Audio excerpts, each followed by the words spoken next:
Imagine waking up to headlines that the man overseeing the electronic vote counting system had been found murdered. No warning, no explanation, and nearly a decade later, no one has ever been convicted. This is the story of Chris Msando, the ICT manager for Kenya's Independent Electoral and Boundaries Commission, better known as the IEBC. He wasn't a politician. He wasn't running for office. But many believed he held something even more important: the keys to Kenya's digital election. To understand why this case shocked the world, you have to understand what was happening in Kenya in 2017. The country was preparing for one of its most closely watched presidential elections. The race between incumbent President Uhuru Kenyatta and opposition leader Raila Odinga was expected to be incredibly close. The government invested heavily in electronic technology designed to make elections faster, more transparent, and harder to manipulate. At the center of that technology was Chris Msando. He was the man who held Kenya's election keys, but died 11 days before voting. Msando wasn't a celebrity. Chris Msando oversaw the IEBC's electronic tallying system. His team managed critical parts of Kenya's electronic election infrastructure. That included systems used to identify voters electronically and transmit election results from polling stations to national tallying centers. Only days before the election, Msando had appeared on television defending the integrity of those systems. He confidently stated that they had been tested repeatedly and were secure against hackers. To many Kenyans, he became the public face of election technology. His work touched the pulse of the nation. Very few people realized those would become some of his final public appearances. On July 28, 2017, Chris Msando failed to return home. His family couldn't reach him. Colleagues grew concerned. Then came devastating news. Police had discovered 2 bodies in a forest near Kikuyu, outside Nairobi. One belonged to Chris Msando. The other belonged to a woman later identified as Carolyn Watha, a woman he reportedly knew. The autopsy was brutal and cold. He had been strangled. Deep scratches marked his back and hands. The woman found beside him had also been killed. Authorities launched a homicide investigation, but almost immediately, speculation exploded.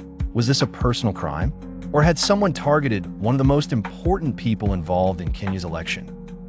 Almost everyone had a theory. Some believed the killings were connected to the upcoming election. Others urged caution, warning that investigators had not established any political motive. Human rights organizations called for an independent and transparent investigation. International observers closely monitored the case. Yet despite intense public interest, no definitive explanation emerged. Police questioned several individuals.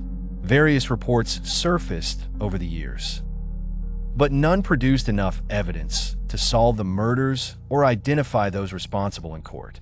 To this day, the motive remains officially unresolved.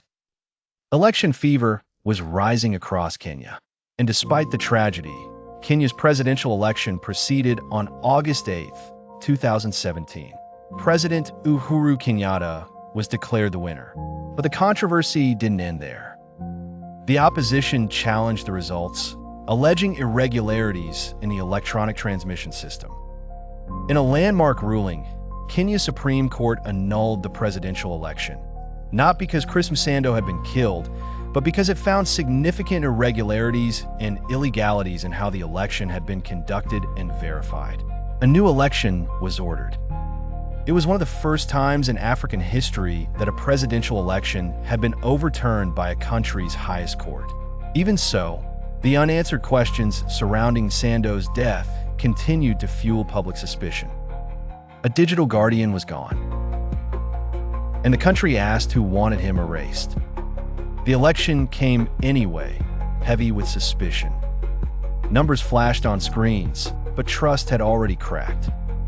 Investigators searched for answers. None came clearly. The case remains unsolved. Chris Msando's murder became far bigger than one criminal investigation. His death still shadows Kenya's democratic memory. People continue asking the same questions. Who killed Chris Msando? Why was he killed? Was it connected to his work? Or was the timing simply a tragic coincidence? Without definitive evidence, those questions remain unanswered.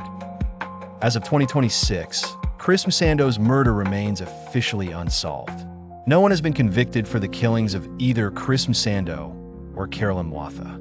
Investigations have not produced a publicly established motive that has met the standard required for prosecution. Who killed the man who held the keys? Who killed Chris Msando, and why? If you enjoyed this deep dive into one of Africa's most enduring unsolved mysteries, please support our work by subscribing to our channel.